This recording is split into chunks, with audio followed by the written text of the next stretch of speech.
সূর্যাস্তের পর ভুলেও এই কাজগুলি করবেন না, জীবনে নেমে আসবে আর্থিক সংকট।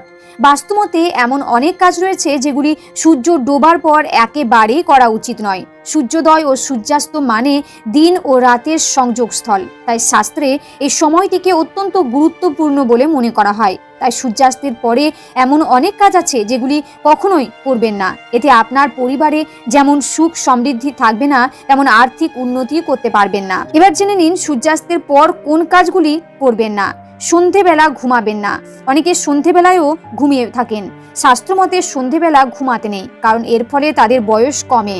পাশাপাশি বাড়িতে নেতিবাচক শক্তির প্রসার ঘটে। আবার ধর্মীয় দৃষ্টিতে মনে করা হয় সন্ধেবেলা লক্ষ্মীর আগমন ঘটে। এ সময় পরিবারের সদস্যদের ঘুমাতে দেখলে দেবী রুষ্ট হয়ে চলে যান।